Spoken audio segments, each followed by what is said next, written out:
In 1866, a man born into slavery walked through Memphis and started buying land. Within a decade, Robert Reed Church Sr. became the first black millionaire in the American South. He built a park, an auditorium, and a hotel for black families in a city that refused to provide one, but you probably never learned his name, and he was far from alone. Before the Civil War ended, black men and women across this country were already building fortunes and bankrolling political movements. Almost every one of their stories was deliberately erased. This is the history America tried to forget. To understand how deep this erasure runs, you have to start before the Civil War, in the city Americans associate with the birth of freedom itself. Philadelphia, 1766. A free black boy named James Fortin was born into a modest household near the Delaware River waterfront. His father, Thomas Fortin, was a sailmaker who worked in one of the busiest ports in North America. By the time James was 7 years old, he was already learning the trade, watching his father stitch and rig sails for merchant ships docked along the Delaware. When Thomas died suddenly, 9-year-old James went straight to work. There was no inheritance, no safety net. He became an apprentice at the sail loft of Robert Bridges, one of the most respected sailmakers in Philadelphia, a man whose shop outfitted vessels for the Continental Navy during the Revolutionary War. James served in the war himself. At 14, he enlisted as a powder boy aboard the Royal Louis, a privateer ship. During a battle with a British vessel, his ship was captured. As a black prisoner of war, James Fortin faced a near-certain fate. Most captured black sailors were sold into slavery in the West Indies, but the son of the British captain took a liking to Fortin after the two played marbles together on deck, and he was spared. He spent 7 months on a prison ship in New York Harbor before being released. He walked barefoot back to Philadelphia and returned to the sail loft. Over the next 2 decades, Fortin mastered every aspect of the business. He did not just learn how to make sails. He improved the process itself, developing a device that made handling and maneuvering large sails faster and more efficient. The invention was never patented in his name, a common fate for black innovators in that era, but it was widely adopted. By the time Robert Bridges retired in 1798, he handed the entire business to James Fortin, not sold it, handed it to him, recognizing that Fortin had become the most skilled sailmaker in Philadelphia. Fortin expanded the operation to employ over 40 workers, both black and white, at a time when integrated workplaces were nearly unheard of. His sails outfitted ships for the United States Navy. His reputation brought in contracts from across the eastern seaboard. At his peak, his fortune was worth an estimated $100,000 in the currency of the time. Adjusted for inflation, that figure sits somewhere around $3 million today. But James Fortin did not just stack money. He spent decades using that wealth as a weapon against slavery. He funded William Lloyd Garrison's abolitionist newspaper, The Liberator. He sheltered escaped enslaved people through the Underground Railroad. He petitioned Congress repeatedly for equal rights, writing documents so sharp and persuasive that they circulated across the country. When he died in 1842, thousands of people attended his funeral, black and white alike. Newspapers covered the event. His name was known from Pennsylvania to Massachusetts. But slowly, his story disappeared. By the mid-20th century, most American history textbooks made no mention of James Fortin at all, a man who had shaped the abolitionist movement, employed hundreds, and demonstrated that black excellence was not some future possibility, but an existing reality, was quietly erased from the national story.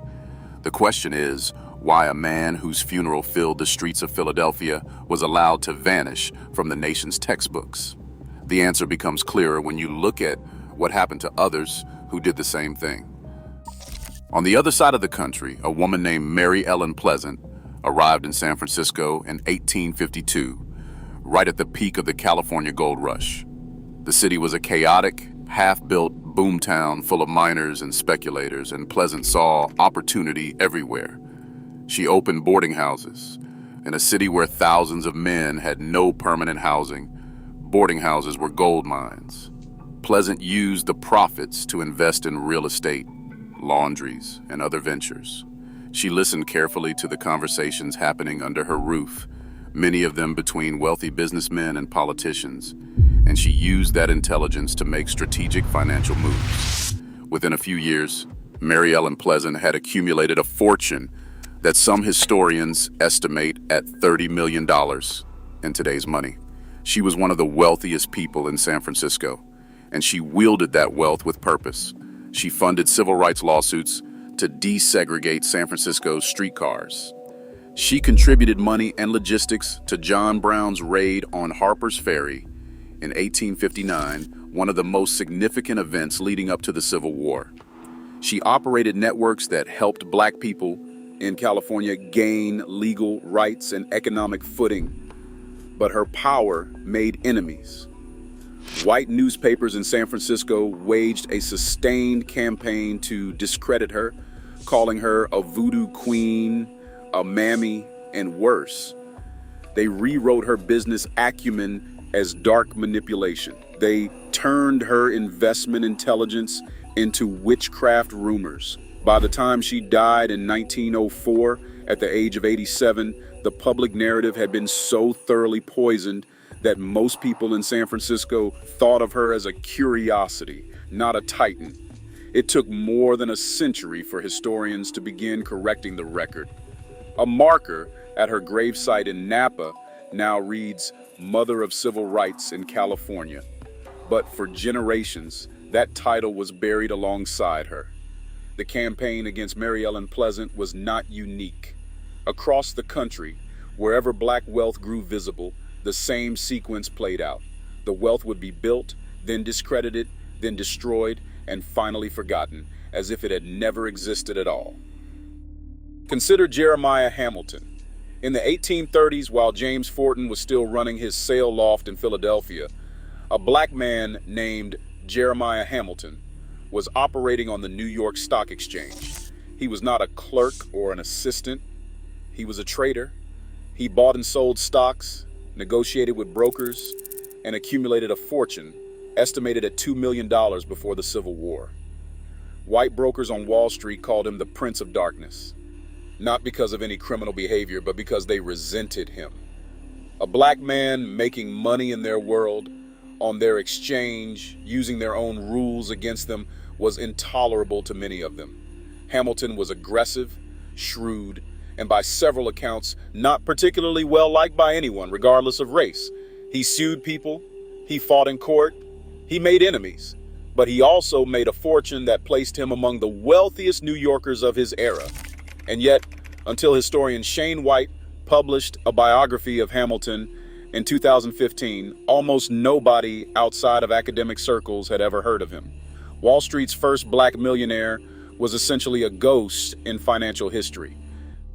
The erasure of these individuals was not just a matter of neglect. There were active mechanisms at work. Newspapers controlled the public narrative. History textbooks were curated by committees that had no interest in complicating the story of who built America. And when the written record failed to erase Black wealth on its own, violence stepped in. After the Civil War, Reconstruction opened a brief window where Black Americans built wealth and political power at a pace that stunned the nation. In Memphis, Robert Reed Church Sr. continued expanding his holdings, building Church Park and the Church Auditorium, a grand venue where Booker T. Washington and other leaders spoke. His son, Robert Church Jr., became a political powerhouse, organizing the Lincoln League and wielding enough influence that presidents consulted him. But Memphis eventually turned on the Church family. In the 1930s and the 1940s, local politicians, threatened by Robert Church Jr.'s influence, orchestrated a campaign of tax liens and property seizures. The city took the family's properties, demolished Church Auditorium, and effectively drove Robert Church Jr. out of Memphis. He died in 1952, largely forgotten by the city his family had helped build. In St. Louis, a woman named Annie Turnbow Malone was building an empire that history has largely forgotten. Malone created the Poro hair care system in the early 1900s, a line of products designed specifically for black women's hair. She did not just sell products. She built Poro College, an entire city block in St. Louis, with classrooms, a manufacturing plant, dormitories, a theater, a bakery, and a roof garden. At her peak, Malone employed 75,000 agents across the country. She was one of the wealthiest black women in America. She donated so much money to orphanages, to schools, and to the St. Louis Colored YMCA. The organization renamed itself in her honor. One of her students was a woman named Sarah Breedlove, who later became known as Madam C.J. Walker. Walker's story is the one that survived in popular memory. She is often described as the first self-made female millionaire in America, and her achievements were extraordinary. But the way history has framed her story has created an unintentional distortion. By presenting Walker as a singular exception, the broader ecosystem of black entrepreneurship she came from, the one that Annie Malone built, gets flattened into background noise. Malone's Poro College was eventually lost to a combination of a bitter divorce settlement and declining fortunes during the Great Depression. She spent her later years donating what she had left to charity. When she died in 1957, she was nearly broke, and her name, once known across Black America, faded from popular memory almost entirely. The stories of individual fortunes lost in Philadelphia, San Francisco, Memphis, and St. Louis are painful enough on their own. But the collective destruction of entire black communities is where the scale becomes staggering. In the Greenwood district of Tulsa, Oklahoma, black residents built something that had no real equivalent anywhere else in the country. By 1921, Greenwood had more than 300 black-owned businesses lining a 35-block stretch of North Tulsa. There were grocery stores, restaurants, 2 movie theaters, a hospital with black doctors and surgeons, the Tulsa Star newspaper, a public library, multiple churches, and the Greenwood branch of the Dunbar school system. A J. Smitherman ran the Tulsa Star and used its pages to advocate for civil rights. J.B. Stratford built the Stratford Hotel, a 54-room luxury hotel that was one of the largest black-owned buildings in the country. Simon Berry ran a jitney service, essentially an early rideshare system, and was reportedly saving to purchase an airplane for a black-owned charter service. The district had its own bank. It had law offices staffed by black attorneys. A young man named John Hope Franklin, who would later become one of America's most important historians, grew up in a family shaped by what Greenwood represented. Residents called it Black Wall Street, and the name was earned. Economists later estimated that every dollar entering the community circulated among black-owned businesses 36 times before leaving the district. By comparison, today a dollar circulates in most black communities roughly 6 hours before leaving. Greenwood was not just prosperous, it was self-sustaining. Black families owned their homes outright. Black doctors treated their neighbors in a real hospital with real equipment. Black teachers taught in their own well-funded schools. The wealth stayed and grew and reinvested itself in the people who created it. The prosperity was visible from across the railroad tracks that separated Greenwood from White Tulsa, and that visibility became a provocation. If you're learning something from this, hit subscribe. I cover overlooked history like this every week. On May 31st, 1921, a white mob attacked the Greenwood district. The alleged trigger was an encounter in an elevator between a young black man named Dick Rowland and a white woman named Sarah Page. The details of what actually happened are still debated. What is not debated is what came next. The Tulsa Tribune published an inflammatory editorial that same afternoon. By evening, armed white men were gathering at the courthouse. Black veterans from World War I, many of whom had fought in the trenches of France, came to offer their help protecting Rowland from a potential lynching. Shots were fired. Within minutes, the white mob descended on Greenwood. They came with guns, torches, and kerosene. Some arrived in private airplanes and dropped firebombs onto residential rooftops, making this one of the only times in American history that an aerial assault was carried out on domestic soil.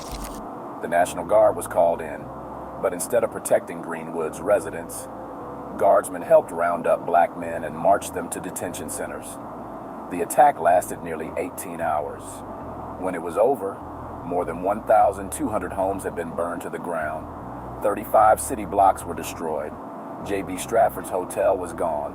A J. Smitherman's newspaper office was ash. The hospital, the schools, the churches, the theater, the library, all of it gone. An estimated 300 people were dead, though the actual number may never be known because many bodies were buried in unmarked graves or dumped in the Arkansas River. Survivors were rounded up and held in internment camps at the Tulsa Fairgrounds. Some were forced to wear identification tags. Insurance companies refused to pay a single claim. The city of Tulsa rezoned the destroyed area to make rebuilding more difficult, designating parts of Greenwood as industrial land rather than residential.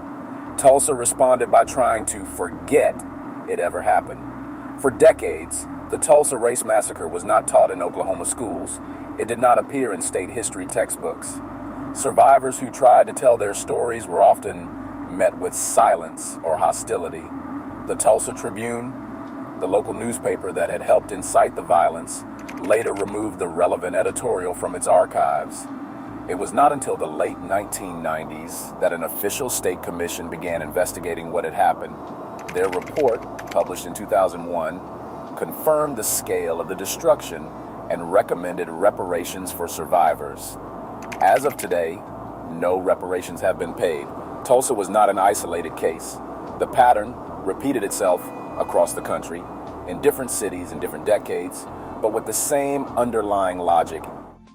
In 1898, the city of Wilmington, North Carolina, had a thriving black middle class and a biracial city government.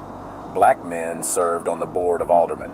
A black man named Alexander Manley ran the city's only black-owned newspaper, the Daily Record. Black entrepreneurs owned restaurants, barber shops, and tailor shops along the city's main streets.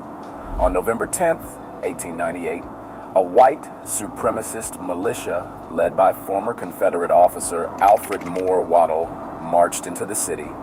They burned the Daily Record's offices to the ground. They killed an estimated 60 black residents in the streets. They forced the legally elected mayor and board of aldermen to resign at gunpoint. Then they installed themselves as the new city government. It was the only successful coup d'etat in American history. And for nearly a century, it was described in North Carolina history books not as a coup, but as a race riot started by black residents.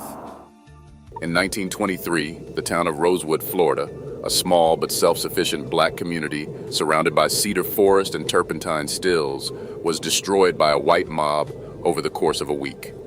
The violence began after a white woman in the neighboring town of Sumner claimed she had been assaulted by a black man. Within days, houses in Rosewood were burning. Residents were hunted through the swamps. A few families escaped on a passing train. The survivors scattered and never returned. The town of Rosewood ceased to exist. Its location eventually disappeared from Florida state maps.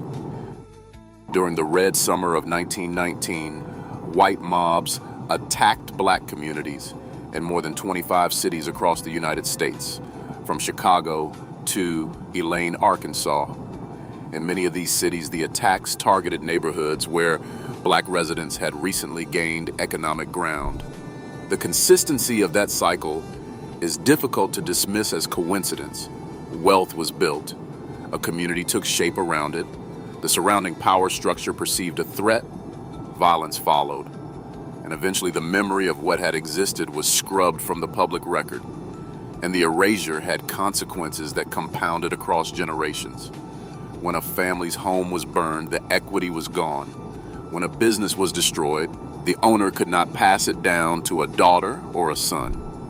When an entire neighborhood was demolished and rezoned, the community networks, the customer relationships, the trust economies that took decades to build, all of it vanished.